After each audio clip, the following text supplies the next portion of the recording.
राहुल अपनी पत्नी सीमा और अपनी माँ के साथ रहता था। गर्मियों की छुट्टी में राहुल की बुआ और फूफा जी अपने लड़के सोनू के साथ उनके घर रहने आए। घर आते ही फूफा जी राहुल से बोले कि यहाँ कितनी गर्मी है, एसी नहीं है क्या? भाई साहब, अभी कुछ दिन पहले ही राहुल ने अपने कमरे में एसी लगवाया है। यह सुनते ही फूफा जी अपने बेटे से बोले कि सारा सामान राहुल के कमरे में ले जाओ। राहुल और उसकी पत्नी सीमा चुप रहे, क्योंकि उन्होंने सोचा कि कुछ दिनों की ही तो बात है। इस तरह बुआ फूफा जी को राहुल के घर रहते 1 महीना हो गया। राहुल ने अपनी माँ से पूछा कि आखिर बुआ जी कब जाने वाली हैं? हमें कब तक हॉल में सोकर गुजारा करना पड़ेगा? बेटा, रिश्तेदारी का मामला है, हम कुछ कह भी तो नहीं सकते। वह सब तो ठीक है, लेकिन उनका छोटा लड़का सोनू सारा दिन घर में उधम करता रहता है। कल तो उसने हमारा नया सोफा बुरी तरह फाड़ डाला। राहुल इस बात पर बहुत गुस्सा हुआ कि नया सोफा फाड़ दिया। वह अपनी पत्नी से बोला, तुम सोनू को ऐसा करने से रोकती क्यों नहीं?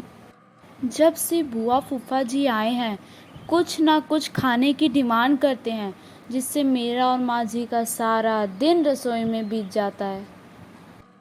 मैं अभी जाकर उनसे पूछता हूँ कि आखिर वो कब जाएंगे। 1 महीना होने वाला है, अब तो आपकी ऑफिस की छुट्टियाँ ख़त्म होने वाली होंगी। राहुल, मैंने अपनी जॉब तो कब की छोड़ दी और अब तो मैं अपना बिजनेस करता हूँ, और अब तो मैं इस शहर में भी अपना बिजनेस खोलने की सोच रहा हूँ। पहले इस शहर को जान लूँ, जिसमें मुझे 2-3 महीने तो लग ही जाएंगे। यह सुनकर राहुल समझ गया कि फूफा जी तो अभी जाने वाले नहीं हैं। उसने ये बात अपनी माँ और पत्नी को बताई। सीमा बोली, जब घी सीधी उंगली से नहीं निकलती तो उंगली टेढ़ी करनी पड़ती है।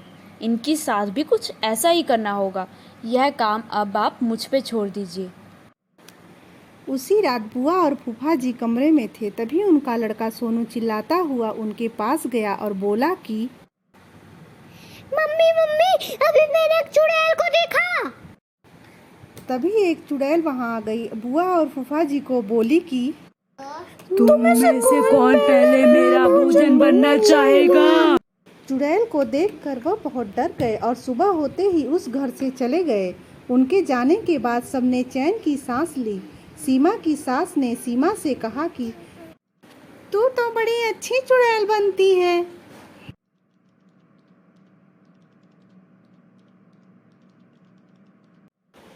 तो दोस्तों, आज की कहानी हमारी कैसी लगी आप सबको? ऐसी ही रोचक कहानियों के लिए हमारे सिंह स्टोरीज टीवी को सब्सक्राइब कीजिए, अपने दोस्तों के साथ शेयर कीजिए।